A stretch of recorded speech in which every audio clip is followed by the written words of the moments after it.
Good morning बच्चों। मैं M Jha sir आप सभी का ओमेगा प्रो क्लासेस में स्वागत करता हूं। बच्चों जैसे कि हमने आप लोगों के लिए एक नया प्रोग्राम लॉन्च किया है और उस प्रोग्राम का नाम है बायोलॉजी की मस्ती। प्रोग्राम का क्या नाम है? बायोलॉजी की मस्ती। तो किसके लिए? क्लास 10th के बच्चों के लिए। तो क्लास 10th के जितने भी बच्चे हैं उनमें एक बड़ी समस्याएं मैंने देखी कि उन्हें बायोलॉजी में कुछ समस्याएं आती है ना। बायोलॉजी को समझ नहीं पाते हैं, कहते हैं कि सर ये रटने वाला है क्या? नहीं बेटा, रटने वाला तो कुछ नहीं होता है। विज्ञान का मतलब ही होता है जानना, एकदम जानना है उसके बारे में, किसी चीज के बारे में, कोई घटना हो रही है उसके बारे में जानना है ना। आज हम बहुत अच्छे थे, बहुत अच्छा से खेल कूद रहे थे, कल हमारे नस में थोड़ी सी दर्द हो गई, अरे ये बायोलॉजी का ही तो भाग है।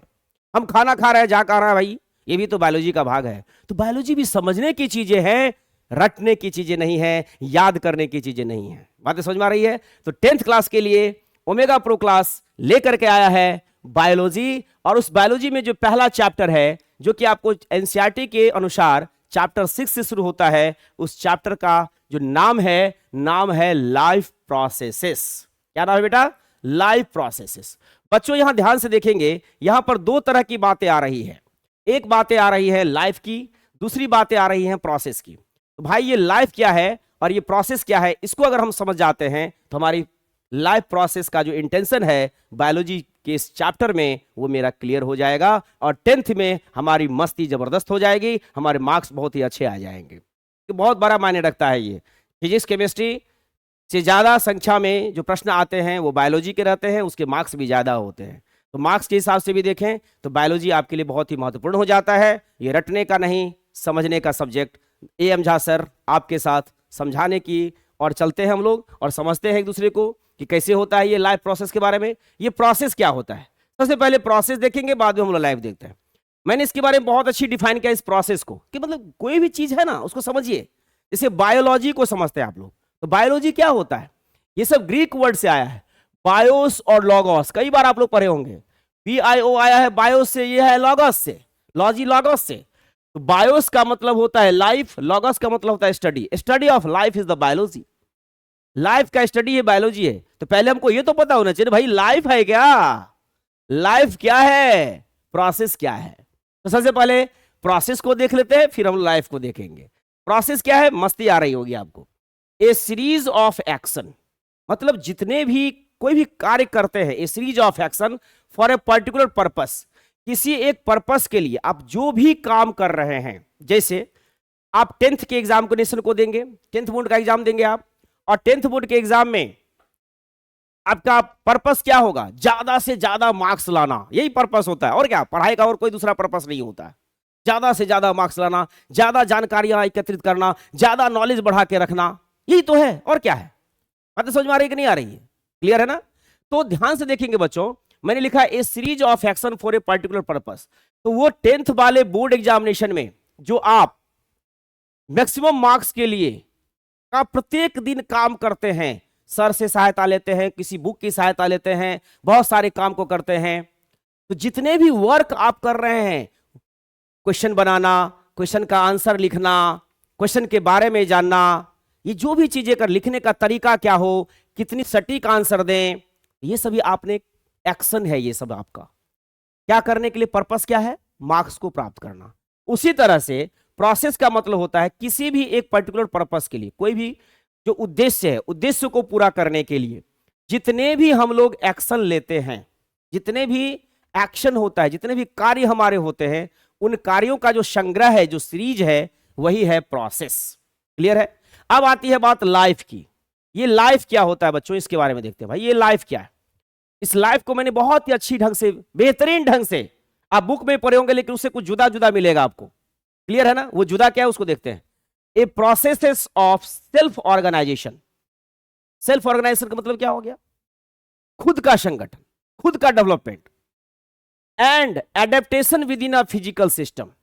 किसी भी भौतिक संसार में, भौतिक जगत में, ठीक है, अपनी उत्पत्ति एवं, चूंकि भौतिक जगत में मान लीजिए कि हम कोई जीव उत्पन्न कर रहे या कोई जीव उत्पन्न हुआ, लेकिन वो इस भौतिक जगत की जो तापमान है, जो हवाएं चल रही है, जो वेदर कंडीशन है, उसको वो टॉलरेट नहीं कर पा रहा है।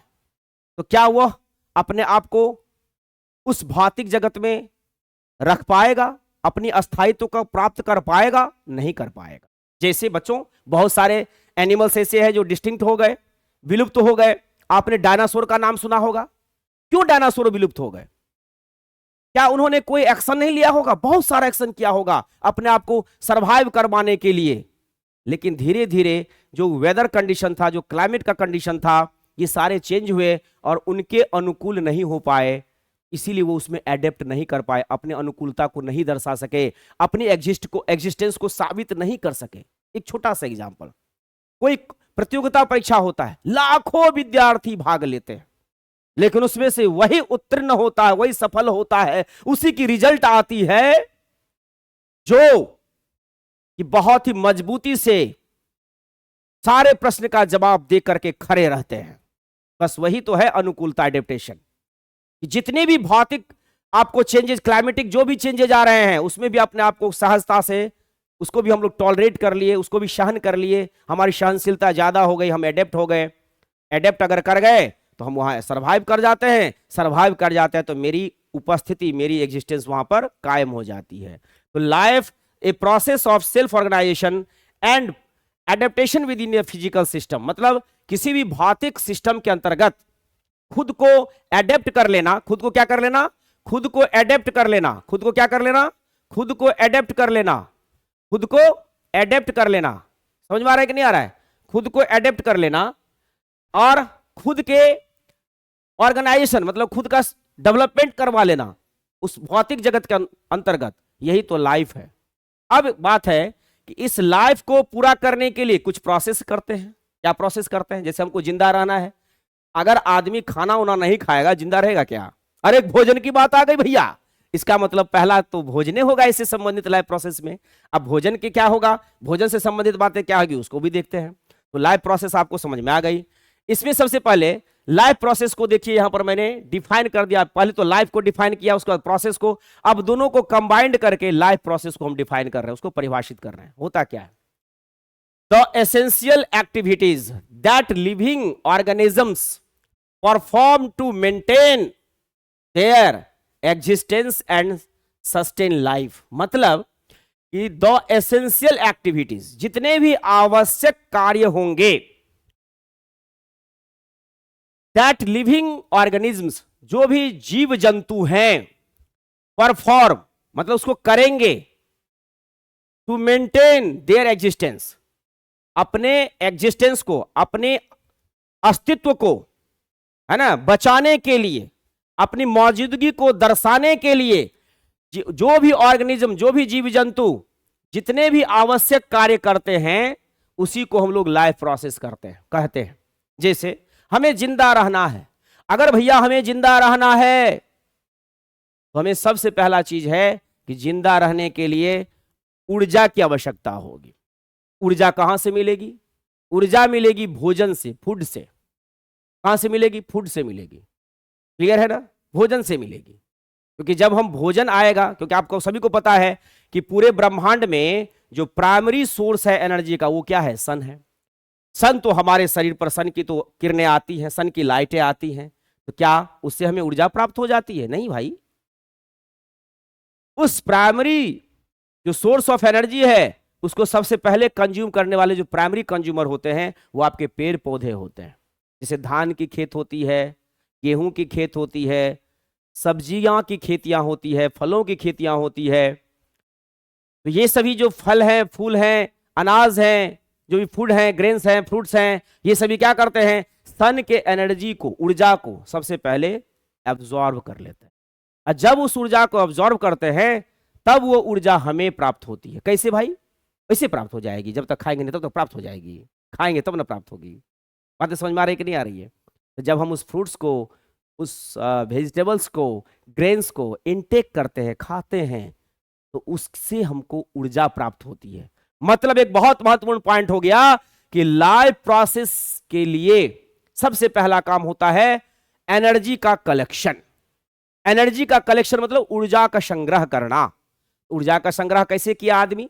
ऊर्जा का संग्रह किया खेती करके, अन्न उपजा के, है ना, पौधा लगा, फल उपजा के, सब्जियां उपजा करके, इससे सब्जियां खाए, फल खाए, अनाज खाए तो हमें ऊर्जा प्राप्त हुई।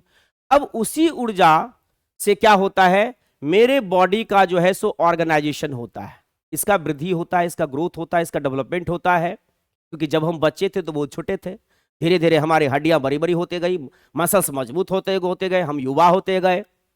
ये सब कहां से हुआ, किसने किया? उसी ऊर्जा ने किया। ऊर्जा कहां से मिला? फल से, फूल से, अन्न से, ग्रेन से, है ना। तो जब आप दैट मींस उसको आप खाते हैं तो क्या डायरेक्ट वो खा लिए तो ऊर्जा मिल गया? नहीं जी, उसके अंदर भी बहुत सारी एक्टिविटीज होंगी, क्योंकि मैंने बताया ना प्रोसेस है, बहुत सारा एक्शन होता है। तो आइए उसको देखते हैं। तो इस लाइफ प्रोसेस के अंतर्गत, मतलब लाइफ प्रोसेस के बारे में मैंने जो कहा, जो भी एसेंशियल एक्टिविटीज करता है कोई भी जीव जंतु, लिविंग ऑर्गेनिज्म, अपने मेंटेनेंस के लिए, मेंटेनेंस का मतलब होता है अपना ग्रोथ, अपनी वृद्धि, स्वास्थ्य की वृद्धि, शरीर की वृद्धि, मस्तिष्क के स्वास्थ्य की वृद्धि, मतलब फिजिकल और मेंटल हेल्थ की बात हम लोग कर रहे हैं उसकी, ठीक है। और साथ साथ अपने एग्जिस्टेंस और सस्टेनेंस के लिए जितना भी काम हम लोग करते हैं, जितना भी लिविंग ऑर्गेनिज्म काम करता है, वही लाइफ प्रोसेस है। अब है कि इस लाइफ प्रोसेस के अंदर क्या क्या होता है भाई। इस लाइफ प्रोसेस के लिए जो महत्वपूर्ण पॉइंट है, सबसे पहली बात है लाइफ प्रोसेस में क्या क्या होता है, विच इंक्लूड, इसके अंतर्गत क्या क्या इंक्लूड किया जाता है, न्यूट्रिशन, ये बहुत महत्वपूर्ण है। उसके बाद न्यूट्रिशन शब्द में समझ में आ रहा है ना, न्यूट्रिशन का मतलब होता है पोषण, पोषण का मतलब होता है भोजन। मैंने भोजन की बात की थी, ऊर्जा भोजन से मिलेगी, ऊर्जा हवा से थोड़े मिलती है, किससे मिलती है, ऊर्जा भोजन से मिलती है। तो भोजन करेंगे ऊर्जा आएगी आपको। दूसरी बात, जब ऊर्जा आ जाएगा भाई, तो भोजन मेरे शरीर के अंदर गया, उसका ऊर्जा बनना है तो कैसे बनेगा ऊर्जा? ऊर्जा बनेगा रिस्पायरेशन से। रिस्पायरेशन तो समझते हैं, बचपन से पढ़ते आ रहे हैं, 6 से 7 से 8 से पढ़ते आ रहे हैं। रिस्पायरेशन क्या होगा भैया मेरे? रिस्पायरेशन का मतलब होता है ऑक्सीजन को जैसे ही हम लोग नाक से, ये जो नाक है मेरा, इससे जैसे ही अंदर लेंगे तो ये मेरी कोशिका में जाएगी, सेल में जाएगी, और सेल के अंदर एक बहुत बड़ा फैक्ट्री होता है, पावर हाउस जिसको कहते हैं, माइटोकॉन्ड्रिया, वहां पहुंचती है। और माइटोकॉन्ड्रिया के इनर मेम्ब्रेन में, इनर मतलब अंतः झिल्ली में, वहां क्रिस्टी होती है, एक आकृति होती है, इसकी चर्चा करेंगे, या 9th में आप लोग पढ़े होंगे जब आप कोशिका पढ़े होंगे तो, ठीक है ना। क्रिस्टी होती है, वहां पर जाकर के वो ऑक्सीजन क्या करता है, जो आप खाना खाए थे वो खाना वहां तक पहुंचा, वो भी पढ़ाएंगे कैसे पहुंचा, वो भी बताएंगे इसी लाइफ प्रोसेस के अंतर्गत। वो पहुंचा और उस खाने को जो आपने ऑक्सीजन लिया था, माइटोकॉन्ड्रिया के इनर मेम्ब्रेन में जो क्रिस्टी है, वहां पर ऑक्सीजन उसको क्या करता है, ऑक्सीडाइज करता है। तो एक ऑक्सीडेशन की रासायनिक अभिक्रिया, केमिकल रिएक्शन होती है, और वो ऊर्जा के रूप में वहां संग्रहित हो जाती है, एकत्रित हो जाती है, और वही ऊर्जा एटीपी के फॉर्म में होता है। तो पहला, न्यूट्रिशन तो आवश्यक है, भोजन तो खा लिए, लेकिन उस भोजन से ऊर्जा निचोड़ना है, ठीक है। धान की खेती कर दीजिए, धान को खेते में छोड़ दीजिए, अन्न मिल जाएगा ना, चावल मिल जाएगा, नहीं मिल जाएगा? नहीं मिलेगा। क्या बात है, बहुत बढ़िया, नहीं मिलेगा, एकदम नहीं मिलेगा। अरे भाई उसको पहले काटना होगा ना, काट के उसको फिर थ्रेशरिंग करेंगे, उससे धान निकालेंगे, धान से फिर हम लोग चावल निकालेंगे, प्रोसेस है कि नहीं? यही एक्शन है, यही एक्शन है, यही एक्शन है, यही एक्शन है। तो अब क्या होगा, खाना तो खा लिए, रिस्पायरेशन की भी बात हो गई। अब मैंने अभी तुरंत एक बात कही, जैसे ही मुंह से खाना खाए वो सेल के अंदर तक गया, तो सेल के अंदर तक लेकर के कौन जाता होगा भाई मेरे? अपने चला गया दौड़ के, ऐसे ऐसे करके? नहीं नहीं नहीं नहीं नहीं नहीं, उसको ले जाता है, कौन ले जाता है? एक प्रोसेस होता है, उसको कहते हैं ट्रांसपोर्टेशन। जो खाना आप खाए थे, आपके उदर में, उदर मतलब स्टोमैक में जो खाना गया, वो ट्रांसपोर्टेशन के द्वारा, ट्रांसपोर्टेशन किसे होता है पढ़ाएंगे आपको, पढ़िएगा, सर्कुलेटरी सिस्टम, जो ब्लड का सर्कुलेशन होता है, ब्लड के द्वारा वेन के माध्यम से कोशिका तक पहुंचती है, उसी प्रोसेस को ट्रांसपोर्टेशन कहते हैं। मतलब इस लाइफ प्रोसेस का पहला प्रोसेस है न्यूट्रिशन, दूसरा प्रोसेस है रिस्पायरेशन, तीसरा प्रोसेस है ट्रांसपोर्टेशन। तो जब ट्रांसपोर्टेशन हो गया है ना, खाद्य पदार्थ का जो हमारा फूड था उसका क्या हो गया, ऑक्सीडेशन हो गया, एनर्जी जो है, ऊर्जा जो है एटी के रूप में संग्रहित हो गया आपके पावर हाउस में, जो कि आपके सेल का आपके बॉडी में सेल है, उस सेल में एक पावर हाउस है, एक सेल ऑर्गेनेल है, उसका नाम है माइटोकॉन्ड्रिया, उसमें संग्रहित हो गया। ठीक है, तो ध्यान रखना है, एक बहुत बड़ी बात है। जब धान से आप क्या करते हैं, चावल बनाते हैं, या धान से चावल को छोड़िए, आप अपने घर में देखिएगा, मम्मी आपको कहती है ना बेटा जाके गेहूं को थोड़ा सा पिसा के ले आओ मशीन से। तो जब पिसवाते हो तो गेहूं में कुछ ना कुछ चोकर टाइप का निकलता है, उसको देखिए चलनी से मम्मी छान देती है, उसके बाद उसका आटा निकालती है, जो आटा रहता है मेन। ठीक है, तो छलनी जो चलनी से जो छाना गया, तो जो निकला उसको चोकर कहते हैं हम लोग। क्या कहते हैं, चोकर कहते हैं। तो चोकर क्या हुआ, वेस्ट मटेरियल हो गया ना। क्या उसको आप खाते हैं, नहीं ना खाते हैं, बाहर फेंक देते हैं। मतलब कि जो संपूर्ण ऊर्जा, जो संपूर्ण भोजन आपने ग्रहण किया, उस संपूर्ण भोजन से जो आपको ऊर्जा मिली, ऊर्जा मिलने के बाद भी कुछ ऐसा भोजन का भोज्य पदार्थ होता है जो अनावश्यक हमारे शरीर के अंदर बच जाता है। तो और जब बच जाता है तो उसको शरीर से बाहर निकालेंगे, नहीं निकालेंगे क्योंकि वेस्ट मटेरियल है वो। अगर वो वेस्ट मटेरियल है तो बाहर निकालना होगा ना, तो उसके लिए एक प्रोसेस होता है, उसको कहते हैं एक्सक्रीशन। देखिए ये सारी चर्चा करेंगे लाइव प्रोसेस में। मतलब इस चैप्टर का मोटो समझा रहे हैं भैया मेरे कि करना क्या है इसमें। अगर ये हम समझ गए इसमें ये करना है तो दिमाग में बाइंड अप रहेगा ना। पहले जैसे ही टॉपिक दिमाग में रहेगा, चैप्टर आपकी मजबूत हो जाएगी, क्वेश्चंस आपसे हिलेंगे, क्वेश्चन आपसे बनेंगे, और मार्क्स देने वाले सर को मार्क्स देना ही पड़ेगा। बात समझ में आ रही है। अब देखिए, जब ये हो गया एक्सक्रीशन तो हम लोग कर लिए। तो ये जो 4 प्रोसेस बताए, न्यूट्रिशन, रिस्पायरेशन, ट्रांसपोर्टेशन, एक्सक्रीशन, ये हमारे शरीर का जो एनर्जी, ऊर्जा प्राप्त करने की प्रक्रिया है उससे संबंधित है। अब जो बात है, जो ऊर्जा प्राप्त हुआ उस ऊर्जा का उपयोग, उसमें एक बात आती है कंट्रोल एंड कोऑर्डिनेशन। कंट्रोल करना, खुद को कंट्रोल करना। जानते हैं हम लोग यूरिनेशन में जाते हैं, यूरिन आती है हमारे शरीर के बाहर, क्या अपने स्वतः आ जाती है? नहीं, वो एक टेंडेंसी डेवलप होती है। किसके द्वारा? आपके मस्तिष्क के द्वारा। आपको भूख लगती है, मस्तिष्क कहता है कुछ खा ले भैया। ये मस्तिष्क आपको कंट्रोल करता है और कोऑर्डिनेट भी करता है कितना, कि कितना खाना है, ये नहीं जो इतना लेकर के खा लिए। इतना लेकर के जैसे ही खाइएगा बेटा क्या होगा, इतना लेकर के खा लेंगे तो क्या होने वाला है मेरे साथ, इतना लेकर के जैसे ही खा लेंगे हो गया, इंडाइजेशन हो जाएगा भैया मेरे, पेट में हर हर गरगर गुरगुर गारगार शुरू हो जाएगा। हो जाएगा नहीं हो जाएगा? तो कंट्रोल एंड कोऑर्डिनेशन का एक लिमिट होता है। आप कोऑर्डिनेशन का मतलब समझिए, आजकल सुनते होंगे कि पाप उनको चीनी हो गया, शुगर की बीमारी हो गई, डायबिटीज हो गई। उसमें क्यों हो गया? क्योंकि उसका कहीं ना कहीं कंट्रोल एंड कोऑर्डिनेशन सिस्टम जो था पेनक्रियाज का, पेनक्रियाज में किसका, इंसुलिन सिक्रेट करने वाले जो सेल थे अल्फा और बीटा सेल, पेनक्रियाज का दूसरा नाम होता है आइसलेट ऑफ लैंगरहैंस। उसमें जो अल्फा और बीटा सेल था, उसके काम करने की जो प्रक्रिया थी, एक्टिविटी थी, उसमें कुछ ना कुछ परिवर्तन आया। बातें समझ में आ रही बच्चों? तो उसको कौन कंट्रोल करता है? हमारा मस्तिष्क करता है। हमारे मस्तिष्क के अंदर जो हार्मोन्स होते, ग्लैंड्स होते हैं, ग्लैंड्स पढ़ाएंगे भी आपको, इसमें यही पढ़ना है ग्लैंड्स के बारे में। वो ग्लैंड्स निकलता है, वही ग्लैंड्स आगे आके काम करता है। जैसे न्यूट्रिशन में जिन मैंने बताया ना, यहाँ ऊर्जा उत्पादन होती है, तो ऊर्जा उत्पादन करने में बहुत सारे हार्मोन्स का काम होता है, बहुत सारे एंजाइम्स का काम होता है, जो कि हमारे बॉडी के अंदर ही बनता है। तो ये कंट्रोल एंड कोऑर्डिनेशन में हम लोग देखते हैं मोस्टली इंडोक्राइन सिस्टम के बारे में, as well as central and autonomous nervous system के बारे में। दोनों चीज देखते हैं हम लोग, सेंट्रल नर्वस सिस्टम और ऑटोनोमस नर्वस सिस्टम। ठीक है, मतलब मेरे मस्तिष्क मेरे को कैसे नियंत्रित करता है? मस्तिष्क ही नियंत्रित करता है। अरे बेटा ये गंदा काम है नहीं करना, मस्तिष्क बोलता है। अरे बेटा ये मत करना, मस्तिष्क बोलता है। मस्तिष्क बोलता है, हमको निर्देश देता है कि ये काम करना, ये काम नहीं करना है। अब देखिए छठा जो पॉइंट है बहुत इंपॉर्टेंट है। ठीक है, हम अकेले आए पृथ्वी पर, अकेले जिंदा होके चले गए। जब तक जिंदा रहे ना, उसके बाद कहानी तो खत्म होना ही है, क्योंकि मृत्यु शाश्वत है, सबकी होगी। चले गए तो क्या होगा? हम अकेले थे, अकेले आए चले गए, कोई नहीं है पूरे ब्रह्मांड में, पूरा अर्थ में कोई नहीं, हम अकेले पैदा होके आए चले गए। फिर कोई अस्तित्व रहेगा मानव का? नहीं रहेगा ना। उस मानव के अस्तित्व को, जीव अपने अस्तित्व को बनाए रखने के लिए एक और लाइफ प्रोसेस करता है, जिसको हम लोग कहते हैं रिप्रोडक्शन।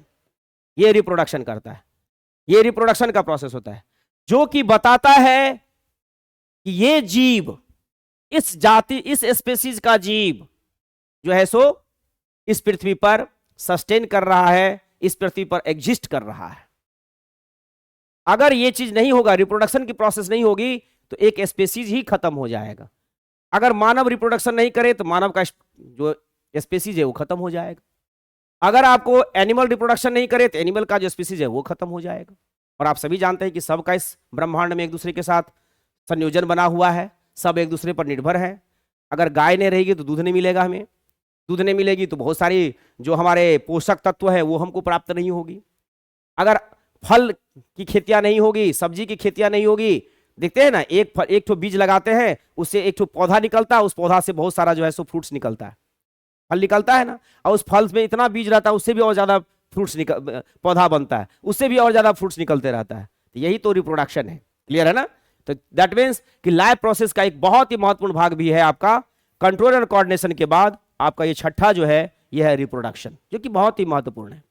अब बच्चों, अब आई थिंक कि आपको इस चैप्टर में क्या पढ़ना है, कहीं कोई कंफ्यूजन नहीं है। क्या क्या पढ़ना है? न्यूट्रिशन पढ़ना है, रिस्पायरेशन पढ़ना है, ट्रांसपोर्टेशन पढ़ना है, एक्सक्रीशन पढ़ना है, कंट्रोल एंड कोऑर्डिनेशन पढ़ना है, रिप्रोडक्शन पढ़ना है। क्लियर है ना?